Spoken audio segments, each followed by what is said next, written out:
Very good morning. It's Penuel the Black Pen. Yesterday morning, I had a WhatsApp text from one of the guys that I work with in the podcasting space. And he asked me my opinion on the Denise Zimba story. And he asked, is it fair that a father can take away a child from the mom? What would be the case? And at the time, I didn't know the story. And I was like, Please look, provide me with more context. okay, my Gemini on Google is nosy. And I was like, look, I need more context, but my understanding is that the courts work in the best interest of the child. And if they feel that the father is the better parent for the children, for whatever reason, then, that would make sense. I think he asked about cheating as well. I was like, look, cheating is obviously bad for the mom, but if it's not harming the children and if it has to do with the relationship between the mother and the father, then that shouldn't be considered. Women cheat as well on men. So it's not that when someone cheats, it means they're an unfit parent. Later on, I'd go on Twitter and I'd see a post by Women for Change. They were the guys that were basically campaigning against Chris Brown performing in South Africa towards the end of last year, which failed. It obviously gave them a big spotlight because people speak about them every now and then. They speak about their hypocrisy when women are the offenders or the perpetrators. And the Chris Brown concert was a huge success, with some of our favorite feminists also being there. Women for Change writes this on Twitter last night. Well, I read it last night at least. Women for Change stands with Denise Zimba, who has been relentlessly fighting to keep her two daughters in South Africa, the only home they truly know. The Johannesburg High Court ruled in favor of Denise's estranged husband, allowing him to take their daughters, aged 19 months and 5 years. 19 months is 1 year and 7 months, so over 1.5 years old, and 5 years, back to Germany, a country they barely know, separating them from their mother, who is their primary caregiver. The court filed documents and claimed that the girls would be distressed without their father, but failed to acknowledge the devastating trauma it would have on the children to tear them away from their mother and their home. In 2022, Denise, her husband, and their daughter moved to Germany. After giving birth to her second child, the family returned to South Africa. But amid ongoing marital disputes, Denise felt more supported by her family and friends and decided to stay in their Cape Town home with their daughters. Her husband initially agreed and returned to Germany, only to later file a Hague Convention case against her, claiming she had unlawfully retained the children. Since then, Denise has been fighting in court for the right to keep her children close and raise them in a safe and loving environment. This ruling is yet another example of the system failing mothers. Fathers can claim parental rights while disregarding the immense emotional and physical labor mothers dedicate to raising their children. The trauma of taking children away from their mothers, their source of comfort, safety, and love, is immeasurable. How many more mothers must fight against a system that disregards their sacrifices, love, and children's best interests? How many more women must be labeled as criminals for simply trying to protect and nurture their own children? We stand with Denise and every mother who has had to fight, often alone, often unheard, and too often losing.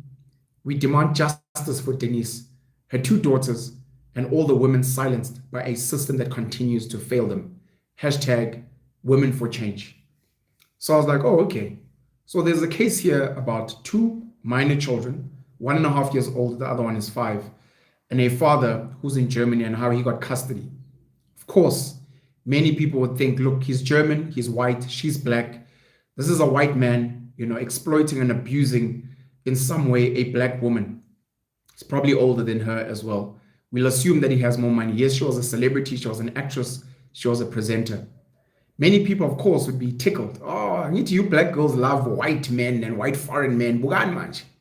But that would be malicious and it would be like, but that's not fair. It's a relationship, it's a marriage. it goes astray. Why would the children be taken away from their mom? You think about these things. What bugged me about this post was this thing of the system failing mothers. I've had personal experience. You look at Fathers for Justice, you look at all the men that have cried. When it comes to children in this country, the system favors mothers, doesn't fail mothers. If anything, it fails fathers, because it is assumed by people that work in the system, by men in society, by women in society, that children are better placed with their mothers, especially when they're young. So even though the law says 50-50, the reality and implementation is that mothers normally tend to get the children. So it becomes one of the cases where you're like, hey, the father actually won. That's odd. That's different. Is it because he's German? Is it because he's foreign? Is it because he has more money? Becomes the other assumption. And of course, many women on Twitter were supporting with Denise and saying, yes, this is very, very wrong.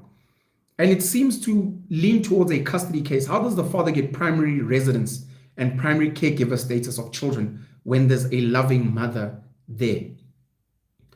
Women for Change didn't allow for people to comment under the tweet, except for accounts that they follow. I think there's like 2 comments. But over 700 at the time, people had quoted the tweet and given their opinions. And they became very, very interesting when I got to learn about the details of the case. So the one thing that is mentioned in this Women for Change post is this, that the father filed a Hague Convention case against her, claiming she had unlawfully retained the children. So what does the Hague Convention have to do with anything? The Hague Convention on the civil aspects of international child abduction is a treaty that protects children from international parents or parental child abduction. It also helps ensure that children have access to their parents. How does the Hague Convention work? It establishes a process for parents to request the return of their child to their home country. It encourages the prompt return of abducted children to their country of habitual residence. It helps to organize or secure the rights of access to a child. It provides a shared civil remedy among partner countries. What are the defenses to return a child? So you're like, no, but I don't think it's fair to return the child to their home country or the country of their habitual residence. The parent was actually exercising their custody or access rights. You're like, okay, look, but the child can visit, or the child should be in this other country that is not their home country.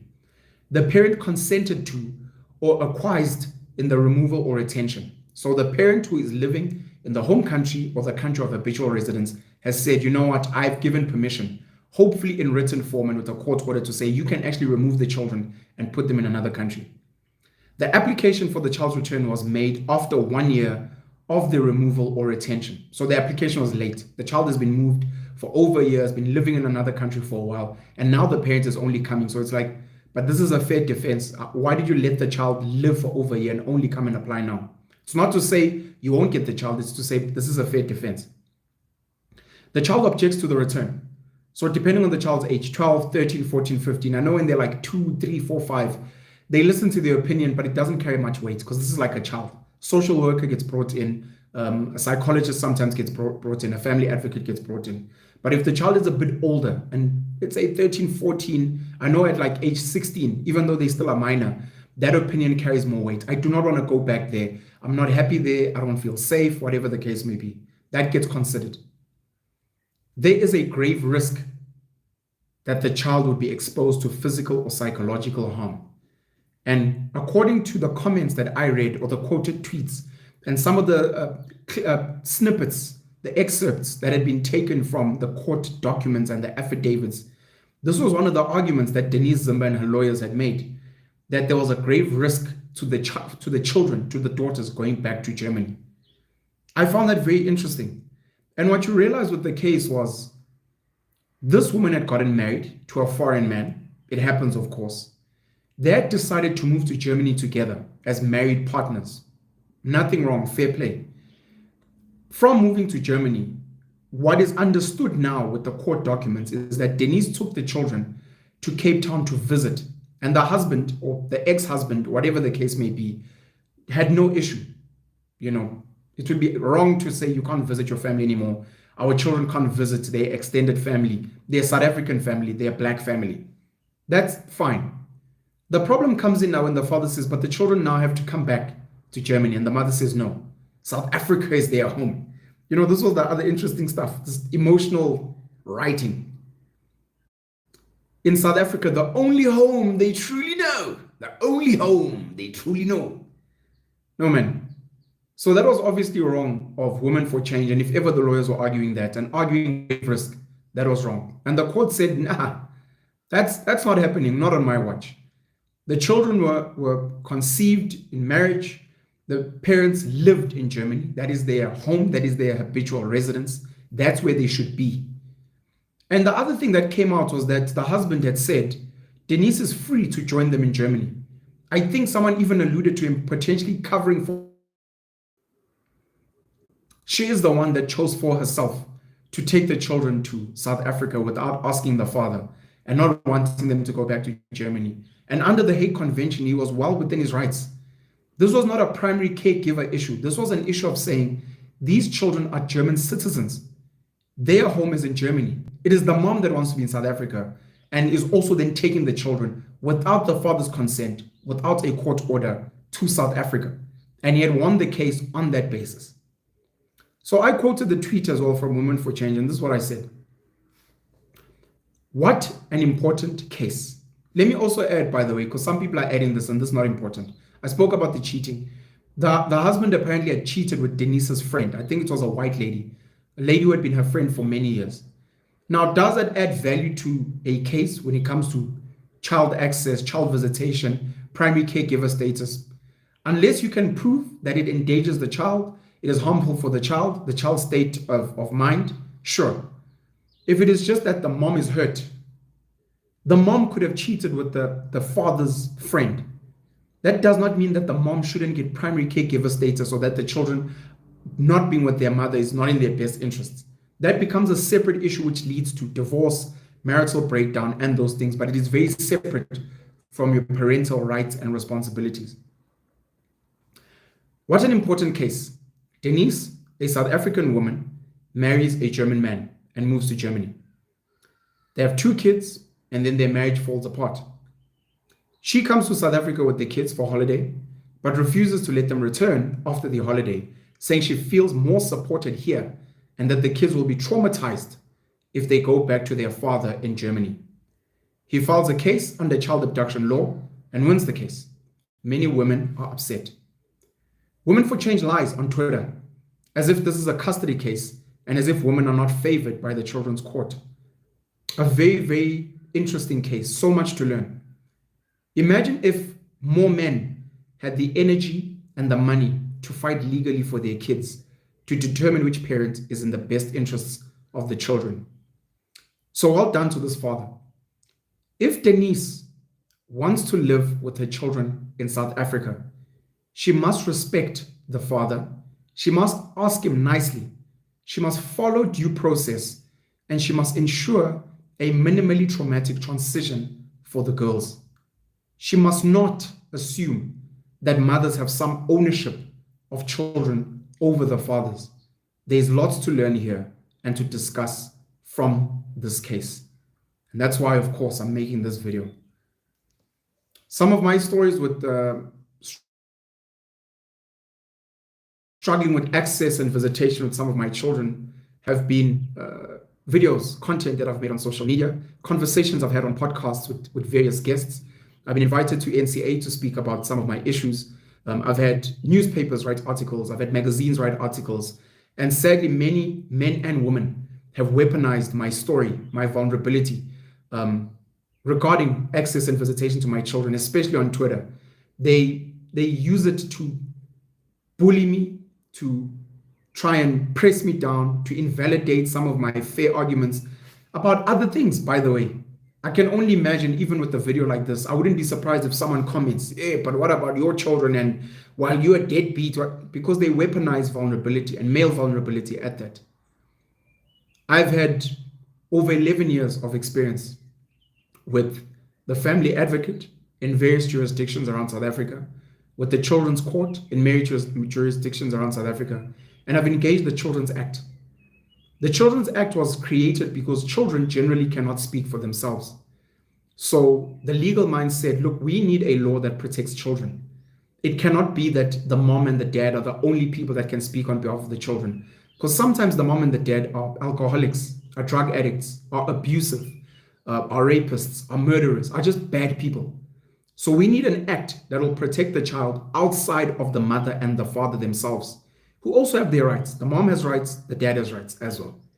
It has been amended over time. And at a time where moms were favored in the Children's Act, it actually became 50-50. But what the Children's Act prioritizes is the best interests of the child, not the best interests of the mother, not the best interests of the father, not the best interests of the grandparents, not the best interests of whoever has the most money, not the best interests of whoever sounds good. It is the best interests of the children. And what the courts and the family advocates and the social workers are meant to do is they are meant to listen to the mom, the dad, who are by law the primary custodians of the child, unless the child has been given up for adoption, unless it's been proven that the grandparents are better legal guardians, whatever the case may be. By default, they sit with these people who have rights and responsibilities. The father has automatic rights and responsibilities if they are married with the mom. If they are not married with the mom, they go through a checklist of saying, well, were you guys married at the time? Did you acknowledge that you're the father? Are you maintaining the child? Does the child maybe have your surname? Those kind of things. They do a checklist. Sadly, in the checklist, they don't do a paternity test, which I believe is one of the things that needs to be amended. Do a paternity test, whether the father's married or not. If there's a dispute between the mom and the dad, immediately as soon as it gets to the family advocate or the children's court, we need a paternity test to prove that this is indeed the biological father of the child. If not the biological father, are they the stepfather? Are they the legal guardian? Are they the person that provides for the child, etc.? Whatever the case may be. Then you can say, okay, since we've now proven, you are also entitled to rights and responsibilities. Now let's hear your case. What's the issue? I can't see my child. The mom is refusing. The father is not maintaining the child. The father says this is not his child. The mom is saying, but I am not really the father. The father is someone else. The father's beating the child. The mom has been abusing the child. Whatever the case may be. And they look at the merits of the case and they're like, okay, now that we've seen everything, we are now going to decide. As the family advocate, all they can do is suggest and mediate and hope that you guys find a common ground. If not, it gets escalated to the children's court where you get in front of a magistrate. The magistrate listens to both of you. If they're not satisfied, they send you back to the family advocate for an investigation with a social worker. They then submit a report. They sometimes interview the children. It gets sent back to the magistrate. The magistrate reads the report, engages the mom and dad again, and then makes a ruling. That ruling then becomes a court order. Whether the ruling has to do with the dad will now be the primary caregiver, or the mom will be the primary caregiver or retain primary caregiver status, or the dad is entitled to fair visitation and access, and there will be a parenting plan drafted that will be an order of the court, or the dad will be ordered by the court to maintain the children a certain amount, failing which the father will be arrested, or there will be a stop order or garnish, whatever the case may be. Then it becomes a court order because clearly mom and dad cannot sit down, be mediated, and find common ground. So the children's court now becomes the bigger parent, the parent with more rights that now dominates the rights of the mom and the dad because mom and dad couldn't come together. And mom and dad now have this document that if the other parent violates, they can take to the courts and say, arrest this parent, take the child away, force this guy to maintain, whatever the case may be. The Hague Convention is about that. Children have a home country. It can be Germany. It can be South Africa. That is their home country. That is where it's known that it is their home. Or their habitual residence, which it was determined by the court. Denise Zimba and her husband were resident and living in Germany, and that is the home of the children. So for Denise Zimba to say, no, that is not their home, she has to prove that the children have been living in South Africa, were born in South Africa, have been habitually residents in South Africa. Prove that. So then the case says, okay, Dad, it doesn't look like Germany is their home. But that was not proven by the lawyers. The second thing becomes the children are in danger, grave risk of psychological or physical harm. That could not be proven. The father was seen to be a loving father, a providing father. So they lost that case from what I see from merit. Can Denise and her lawyers appeal? Probably. And if they have better evidence that the father is psychologically abusive, physically abusive, is not really the best for the children, maybe doesn't really have the money to take care of the children, Denise Zimba's got better care and access and better support in the best interest of the children, so be it. But if the argument is that Denise feels better in South Africa, that's on Denise. It is not on the children. The Children's Act, the Hague Convention Act, is not about the parent and the parent's comfort. It is not about the husband, which, oh, well, at least he's more comfortable in Germany. He feels that it's not about him. It is about the children. So many women on social media, and it's become clear with myself, with many other men that speak out, many women, if not most women, do not actually see fathers as real parents. They don't. They can claim it. But the reality when certain stories and matters are raised is that they favor the mom by default. You know, when we speak about innocent until proven guilty, they say, well, we believe that the children should be with the mom until the father proves that there's something wrong with the mom. It is not a matter of, no, we believe that the children should be with the mom and the dad until something else is proven. They believe the children should be with their mother until the father proves that there's something wrong with the mother. Not even that there's something right with the father. So they don't believe in the Children's Act that speaks about the best interests of the children. They don't believe in the Children's Act that speaks about a 50-50 rights and responsibilities of the mom and the dad. Even when it comes to money, most women don't ask about the financial status of the mother. They normally want to know about the financial status of the father. Is he providing? Never do they say, no, but both parents must provide. They say, but is the father providing? No one asks, but is the mom working? Is the mom providing for the kids? Why is it that the mom automatically got the kids? Okay, she's the primary caregiver, but is it because she can provide for the kids?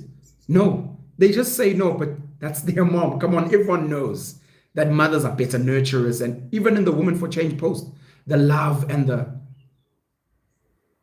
If Denise wants to live with her children, and this goes for any other woman in a similar situation, you need to, number one, put the children first.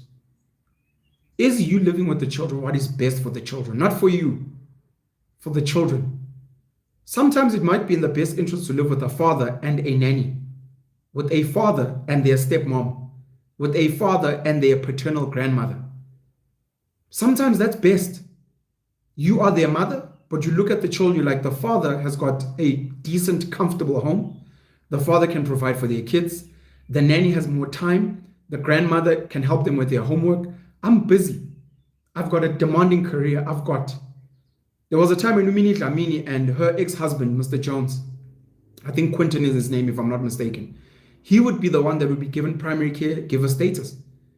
She just went on a vacation celebrating her anniversary with her new boyfriend in Nigeria. Nothing wrong with that, by the way. But the child, we can assume, is with the father. The father would then demand maintenance from Mini Dlamini, who probably earns more and needs to contribute financially to the child. Who is the child best suited to be with? Maybe the father. Looking at the merits of the case, not the gender, not the fact that he has a penis and she has a vagina. The child is not breastfeeding anymore. Many people do not understand this. You could be right if you look at the data that children are better suited with the mom. But that's not how the law works. The law looks at each individual case and says, but what's best for the kids? Is it dad and a nanny? Dad by himself? Dad with someone else? Or is it mom on her own? Mom with the stepfather? Mom with her parents? Denise needs to put the children first. Denise thereafter needs to have a civil conversation with the man, the father. Not be emotional. You cheated on me. Yes, I didn't cheat on the children. I did not withhold money from the children. I do not fail to be there for my children. I failed that for you. You and I failed. But I didn't fail being a father. And anyone who believes that a cheating parent has cheated their children is wrong. That is not how it works. Otherwise, many women would have their children taken away from them because they cheat on their boyfriends, on their husbands. So that means that automatically they should lose rights to their... No. Just because you cheated on your partner, a similar argument could be made with money. Just because you've lost your job doesn't mean you fail to be a parent. Just because you don't have money and you're broke doesn't mean you fail to be a parent. You need to prove that you're making means to provide for your kids. She needs to humble herself, speak to this gentleman and say, listen, I would love to move back to South Africa. I don't want to live in Germany anymore. These are my reasons. For myself, as the mother of your children. I would like in my move to take the children with me and to be their primary caregiver. And these are the reasons why. You have a demanding career. You don't have as much time to be present with the kids. You've seen me with the girls. I am more nurturing. I have more time to help them with their homework, with their rearing, with their bathing, with their feeding. The children come to me when they are in distress, not to say that you're a bad father, but I think it would be better, especially in these younger years, for the children to be with me. And you can even in that civil conversation be, look, from what I've seen in the data, it seems that children are better off when they're with their mom, especially in the 4 years, the first 7 years, maybe all the way to puberty. Also, these are girls. Can they please be with their mother over their father?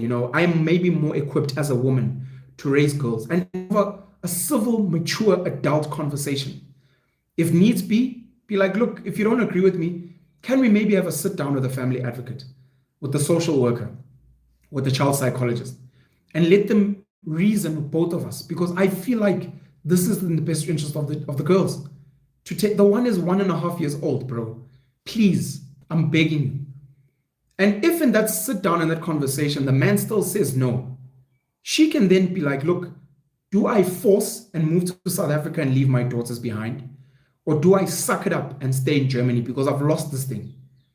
She can even take it to court and be like, I'd like the children's court to actually intervene. We've failed at mediation. I've tried to speak to him. I've tried to get our families to speak to each other. He's not budging. So I would like to go to the law and get a court order to move these children to South Africa with me. And in that, she has won the case. But you don't take the children and just move with them and hope that just by, I'm a woman, I'm a mother, this is traumatic for the girls. That's wrong. That is a violation of the law. That is a violation of the father's rights. That is a violation of the children's rights. A similar argument, forget the Hague Convention, could be said in South Africa. There are so many women who take children and move them to another province.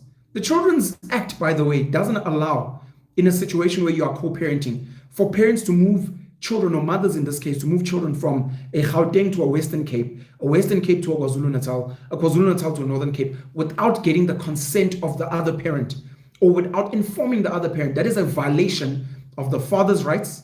That is a violation of the children's rights. But in this country, women do it all the time.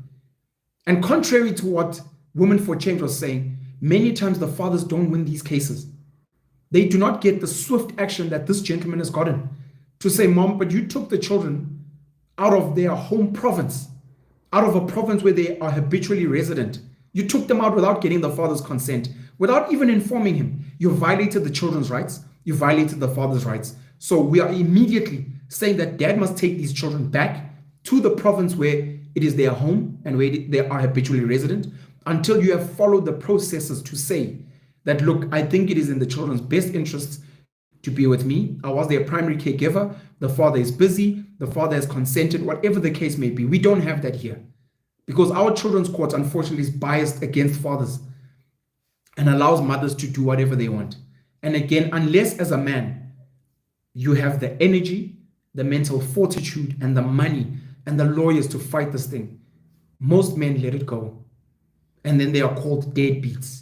They are called names. Oh, he abandoned his kids. And no one wants to know what really happened.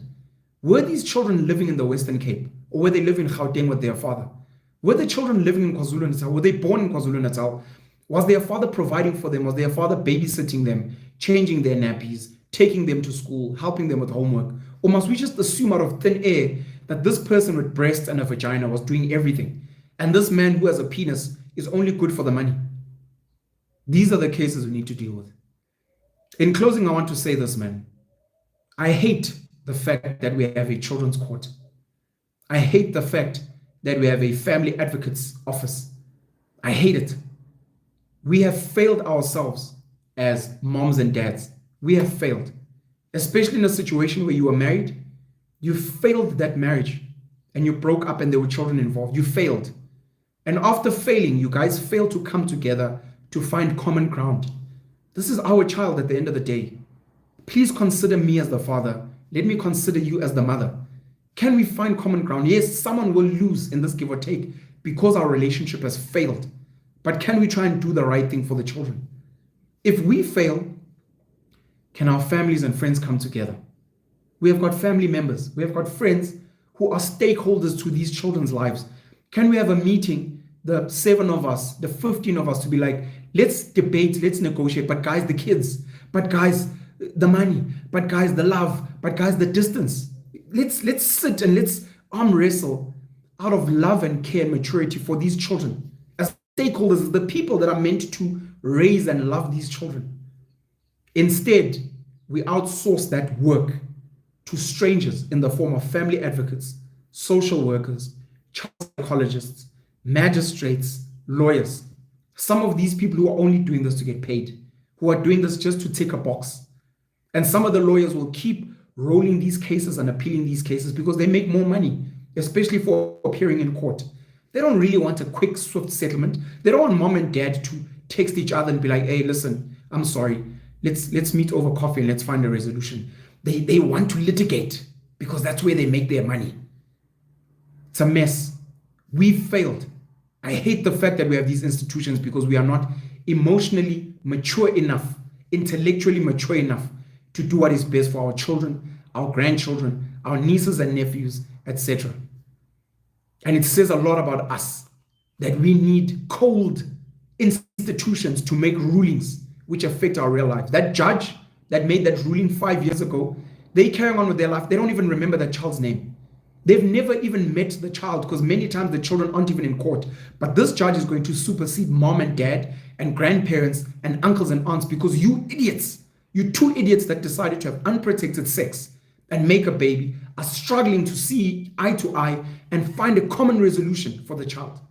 And one of the parents is abusing the courts, is abusing the fact that they have money, is abusing the fact that they're smarter, they have a social media platform and influence, they're celebrities, they are females. They are emotionally triggering people because they refuse to be emotionally and intellectually mature enough to say, but this is my child.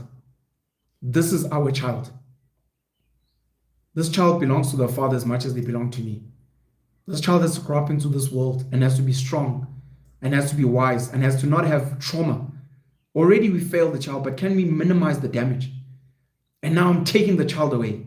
I'm keeping the child from the other parents. I want the other parent to spend tens of thousands of rands flying everywhere, tens of thousands of rands using lawyers because I'm hurt. He cheated on me.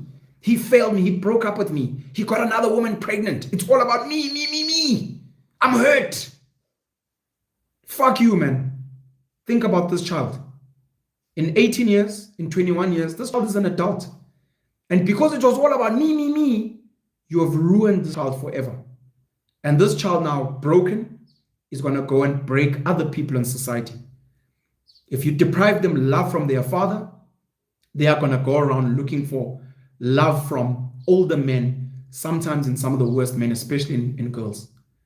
Girls go out there dating really, really old men because they were hurt. Some of the black girls go and look for love in white men, in Indian men, in colored men, because they feel like because my dad wasn't there, maybe the problem is black men. My mom would speak so ill of my father and black men in general. Her father wasn't there. So let me go and find another race. Sometimes, let me go and find another gender. Maybe the problem is just these people with penises. Let me go and find a woman to love. Not because I love women, but it's because of the damage. Because my mom was so angry and so pissed at my dad and refused to show me my father. And my father, out of pain, out of misery, out of his own maybe inability to fight, also disappeared. Many men take their lives because of parental alienation. We don't speak about that because it's not cool to speak about men taking their lives because they can't see their kids. Many men break down in courts fighting for their children. Men walk away, by the way. By the time a man approaches a court, you should already be screaming that here is a father trying to be a father. We as the court should be doing everything in our power because fathers are not present. What type of idiotic man is going to take his money and his time and come to the court and say, I want to be a dad. And we will say, well, we will see. But look, the kids are with their mom. Come on, dude. What kind of an idiot wants to be a father? This idiot is trying to make sure that we have less broken children. There's a quote, I think, by Frederick Douglass that says, it is easier to fix children than to repair broken men. Something along those. It is easier to raise something like unbroken children than to fix or repair broken men. You bend the tree or the plant when it's still small and can be bent. By the time it's a big, sturdy tree, you try and break that thing, boy. We have got broken adults in society every day. We see them on Twitter every day, traumatized, miserable, hurt, projecting their pain. Women that are siding with women because their baby daddy was beating them up, was abusing their child, was not providing for their child.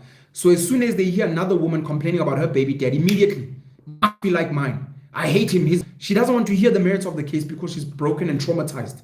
And she's projecting her issues on another woman where she is not interested in the merits of the case, is not even interested in the child. She's like, I'm hurt. Another woman is hurt. Let's burn these men. But you don't want to hear about the children that are hurting. Girls need a father's love and care and provision. Boys need a father's love and care and provision. It's sad that we have the courts, but those are my thoughts on the Denise Zimba case.